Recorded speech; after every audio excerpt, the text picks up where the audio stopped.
So there's been a digital transformation in recent years with companies modernizing their tech stacks. When did you see the start? What are the sorts of modernizations companies are doing? Oh, so that's an interesting question, in fact. And we all have in mind the same thing about the pandemic. And I found interesting figures from McKinsey. And basically, they were saying that the average share of customers' interaction that were digital before the pandemic was 18%. And during the pandemic, it moved to 55%. So that's a huge increase in a very small amount of time. So basically, this acceleration of digital transformation, it's mainly and I would say thanks to the pandemic. That's maybe the only time in my life that I can say thank you, pandemic, for something like that.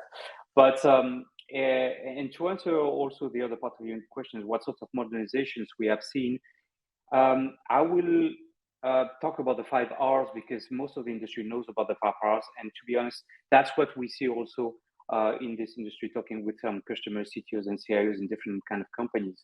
And the 5 Rs are the first one is rehosting. Some people call it a lift and shift, and it's basically get rid of the hardware, move the code the way it is, and let the hardware be managed by the cloud provider. The second R is what we call revise or replatform, depending on who you're talking to. And basically, you keep most of your code the same way, but there is part of the components of your architecture that you will use a platform as a service solution from the cloud provider.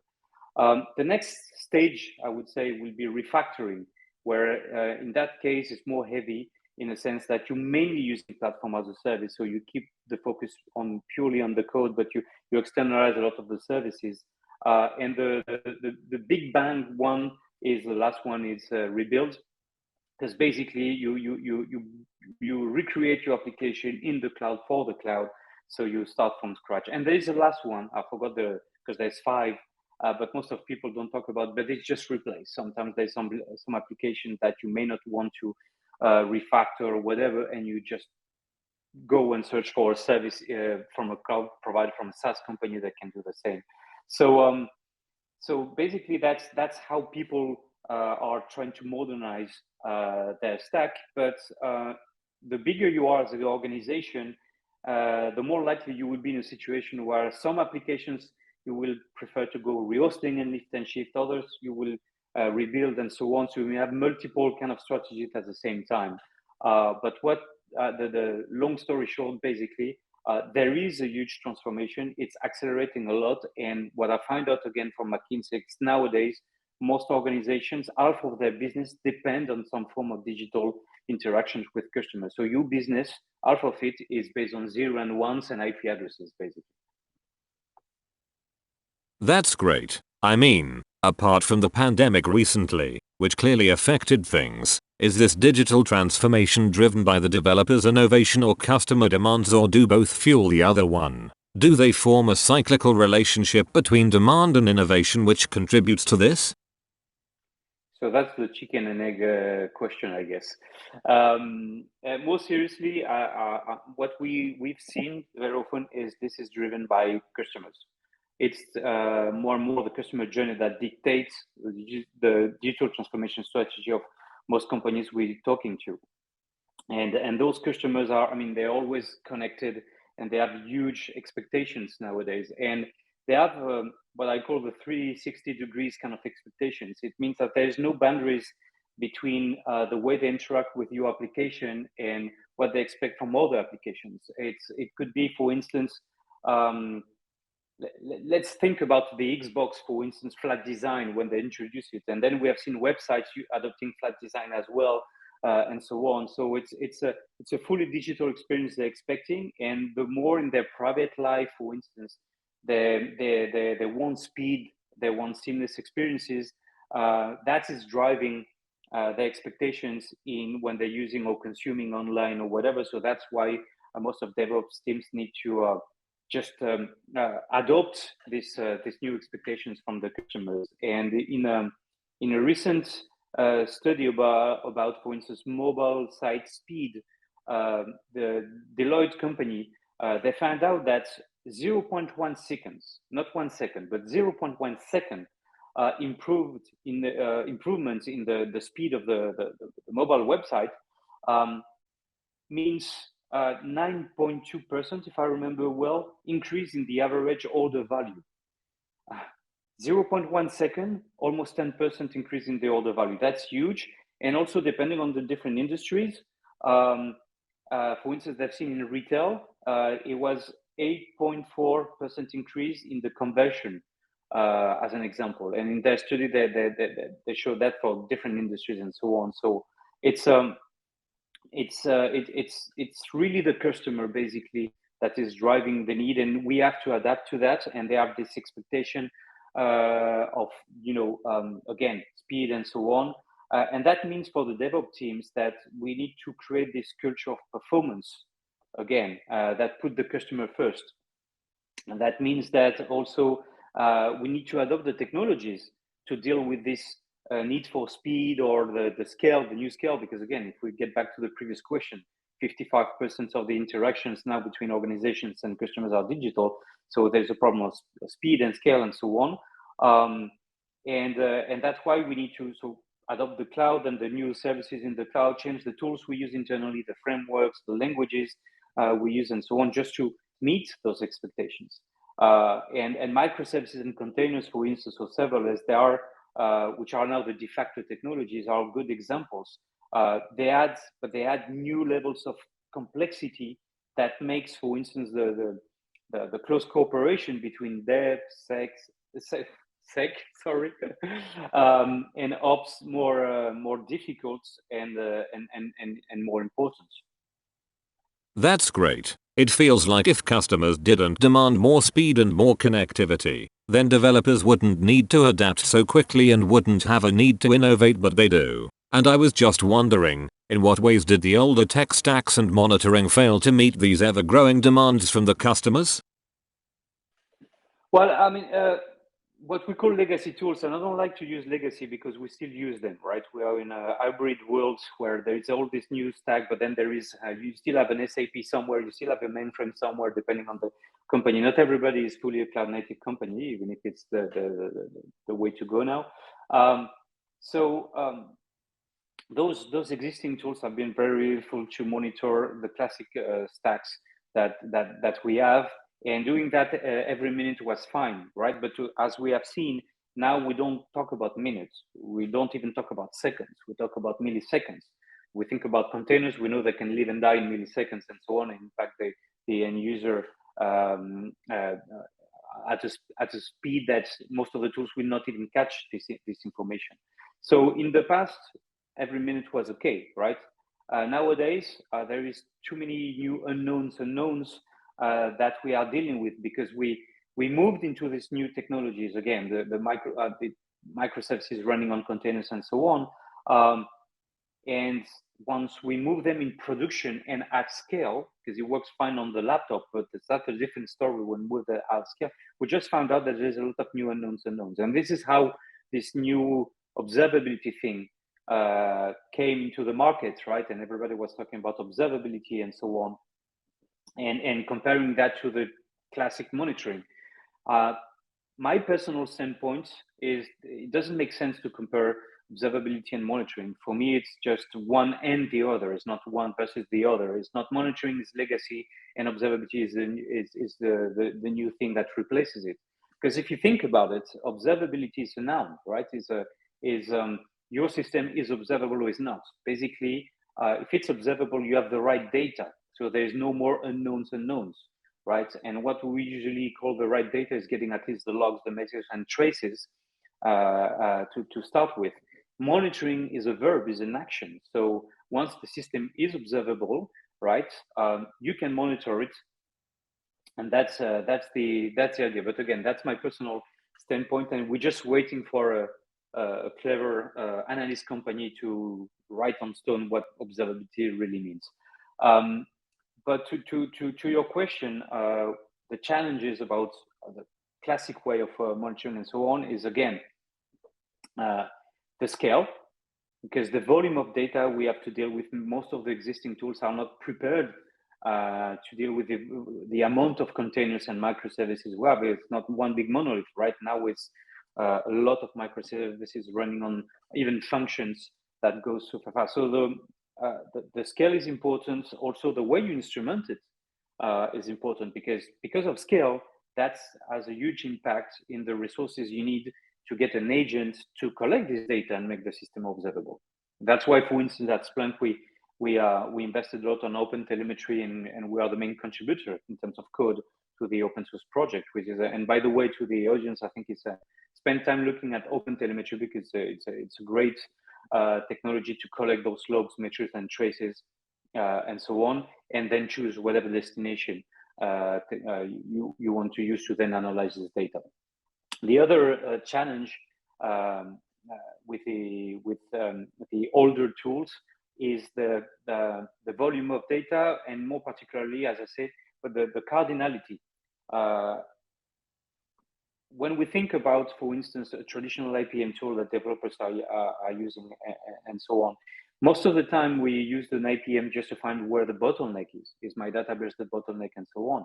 Again, if we get back to your first question, if 55% of my interactions between my company, my application, and my users are, I mean, it's digital, obviously now I need to troubleshoot at a user level. So I need to have a lot of unique data, whatever it's for the transaction from the user or the tags I use for my transaction, whatever. There's this infinite cardinality that I need to deal with. So I cannot longer just sample my data, because that doesn't allow me to make sure that I can always troubleshoot. So that's another aspect. Another challenge will be the ephemerality of the new environments we're using. Again, functions, containers, they have a very short lifetime compared to a VM or traditional bare metal machine or whatever. So you need to make sure that you make it observable and you monitor it in real time, or at least at millisecond level, I would say. So you need to change your approach. You need streaming technologies nowadays, things like that. And last but not least, also you need to make sure that it's interesting that you have your older monitoring, but how this connect to the cloud, to this new environment, because you still have an end-to-end view. It's great that you have tools that help you to understand what's going on in the cloud, but these transactions end up in SAP system. How do I have a real end-to-end view? So that's some of the, I would say, issues that you have with your traditional monitoring approach, and how you need to expand with observability. That's great, very insightful. So I'm on a development team and we're struggling and we're trying to adapt to increasing demands, and we've modernized our tech stack. But we notice and we're finding out that the observability is quite poor. There are lots of unknown unknowns. There could be large-scale sweeping changes we can make. But if a team is looking at a Splunk, what might be a quick win or an entry point or low-hanging fruit that we could employ in our tech stack to get an immediate bump in observability? Well, there is one that I think is interesting because it's a very old technology. So as you can see from my gray hair and so on, I'm a vintage, and this I've seen this technology, so synthetic monitoring, to name it, being very popular when we started having e-commerce, the first e-commerce applications, and then people that just forgot about synthetic monitoring and real user monitoring. And now it's become cool again because we just found out again that customer first. Synthetics, I think, is maybe the best way to start, because most of the companies and the development teams we're talking to, they all have an APM tool, or they're using the cloud, the tools provided by the cloud providers to understand their infrastructure and things like that. But it's not very often that they have a synthetic monitoring. And I think it's great because synthetic monitoring will not only help you to see, to get a flavor of what is the real experience that the users will have, but also it's very helpful to checking the availability from the outside world 24/7 and so on. But also it will help you to test new features before deploying. It can help to not only monitor or get a view of your application, but also if you're using APIs, French accent, and third parties and things like that. There's a lot of benefits with synthetics. So I would start with synthetics monitoring. And at Splunk, obviously, we do provide synthetics monitoring, but also optimization. Because the problem is we don't want to spend time troubleshooting. We want to spend time developing and coding, create new features and adding more value, but still meeting the expectations in terms of performance and availability. So what's interesting with the Splunk approach of synthetics, there is also an optimization aspect. So not only telling you when you have an issue where this is coming from, let's say, for instance, your performance is low because you're using a content delivery network, right? It will not only point you to the CDN, but also tell you what you need to change or what you need to tell the ops guys in that case, for instance, to change and things like that. There's a lot of optimizations. So it's finding out what's going on and already tell you the answer, what you need to do with it. So that's the first one. A second one that most of the security and IT ops guys are very used to, I think developers less, but it's maybe one of the first you need to start with is logs. Because that's just the best way to find what's going on, to find the root cause, where the bug is coming from, or where the issues are coming from. So because the metrics that will just tell you if you have an issue, the traces will point you roughly where the issue is, but then you need to find out why this has happened. And logs is really a key element. Splunk, we developed, I mean, we're known obviously to be a log platform among other things. But we developed a different way of consuming logs specifically for developers with log observer and so on. So that's a thing.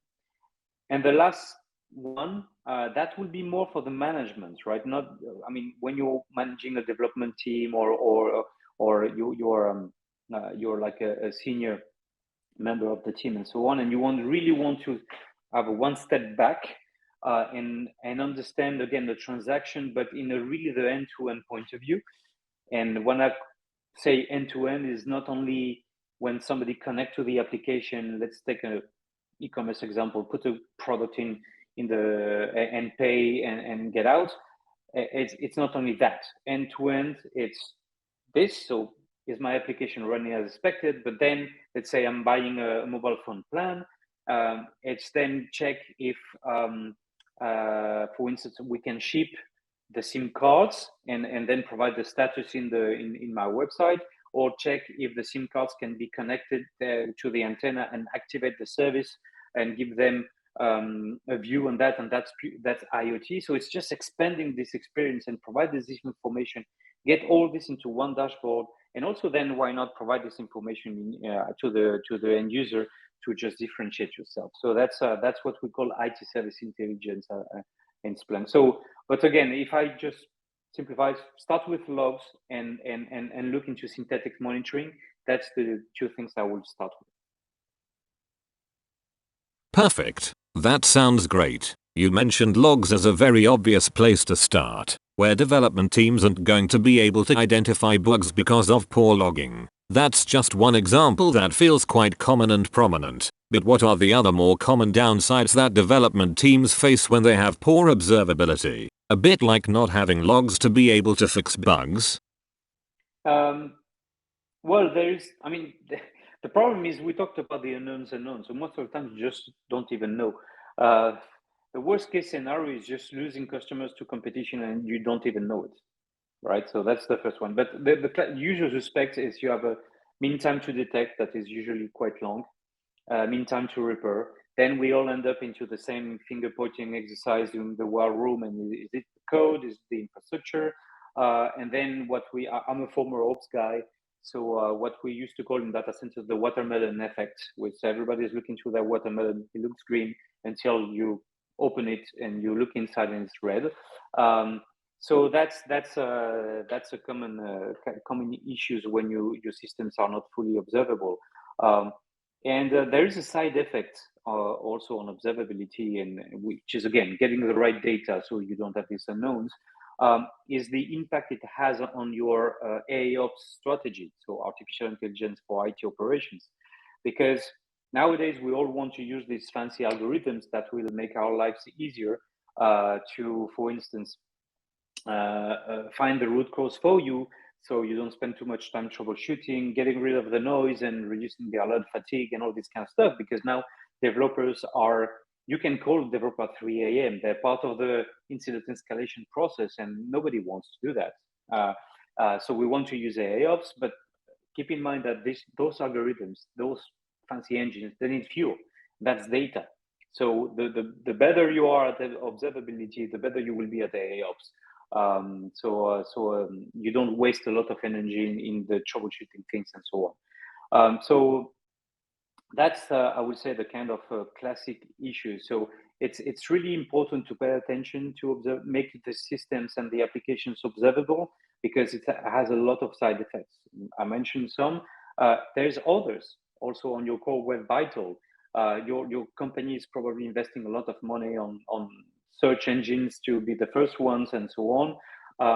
And the better you are on observability, the better you will have your core web vitals correctly set up and get better ranking and so on. It has a lot of effects in the company in many different teams.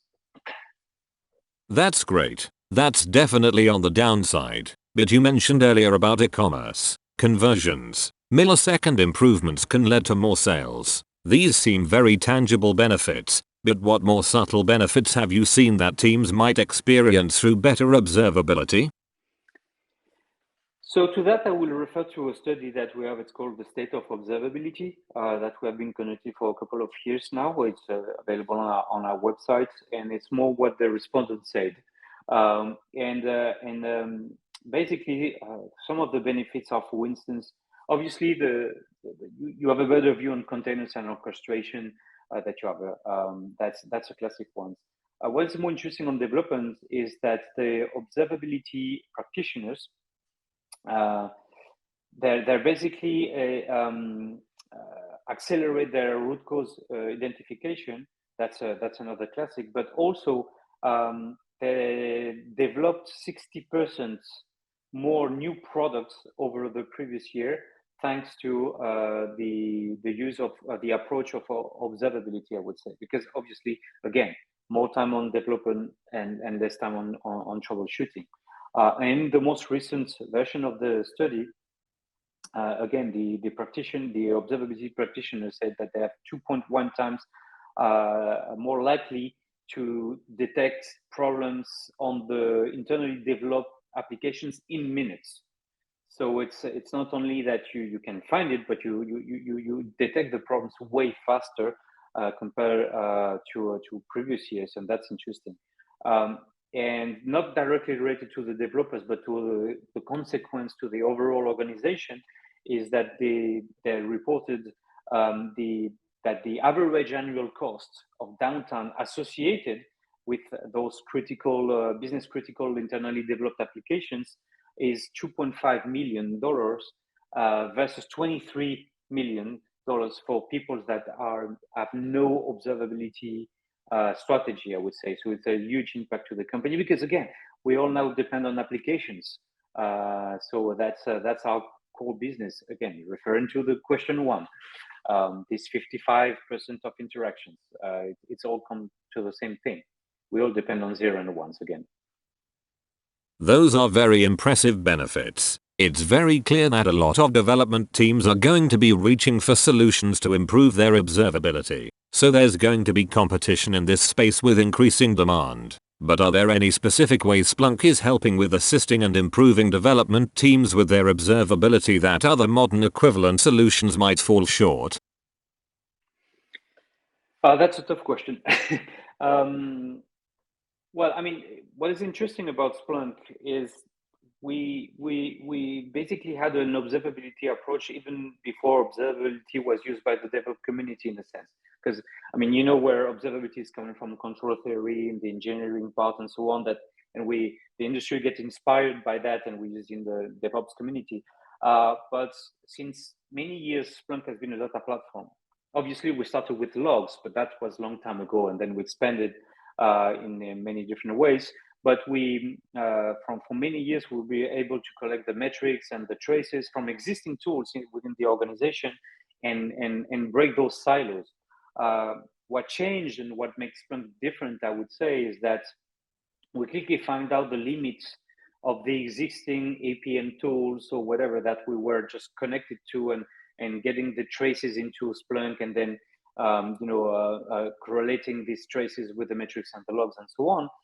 So what we decided to do is basically, because it's a matter of time as well for the vendors, to search for the brains and the algorithms and the code that was available, to acquire the companies that were very specialized in making observable all these new environments, all these microservices, containers, functions, whatever you name it.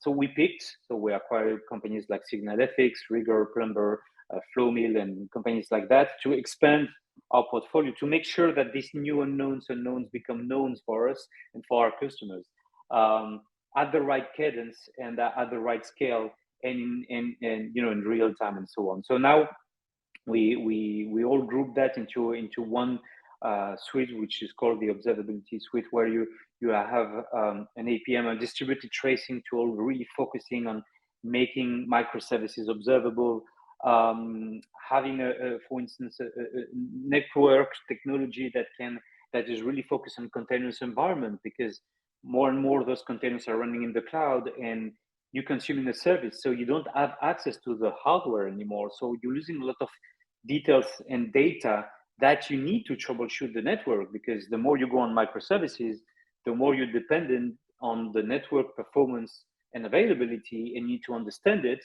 but you don't have access to hardware. So we acquire, for instance, in that case, Flowmill, to make sure that we make the network aspects of a microservices environment in the cloud observable as well. We also extended our APM capabilities to the last mile with real user monitoring, with synthetic monitoring. So the idea again is to make all these new environments observable with a unique approach, with trying to simplify how you instrument all this. So with open telemetry, making sure that all this data, logs, metrics, and traces can talk to each other. So you can move to a trace, to the logs, and so on. Make sure that this is done with infinite cardinality. So cardinality shouldn't be a problem, because you want to make sure that you troubleshoot in every single time and get all the details at the right cost, because it's a big volume of data. So there's a lot of storage mechanisms developed to reduce the cost, but still make sure you have the information. So that's what, and again, real time and streaming technology and so on. So that's what makes Splunk unique. We modernize our stack to really make those environments observable with all the tools. And it's like a Lego, you pick the ones you need, but instead of having a Jenga where you buy different tools and then when you stack them, it's kind of difficult. The more you stack the Splunk tools and the better, I would say, the more value you create.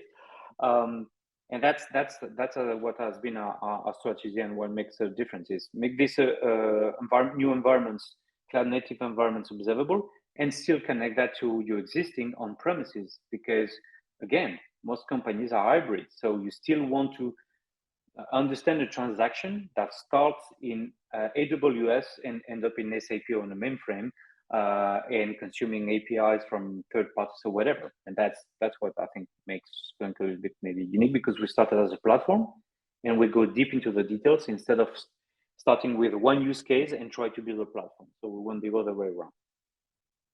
That's brilliant. Sounds like Splunk's doing great things for development teams overall. That's actually all I have for you today. I think this has been very insightful and will be great to listen to development teams. Thank you. Thank you very much.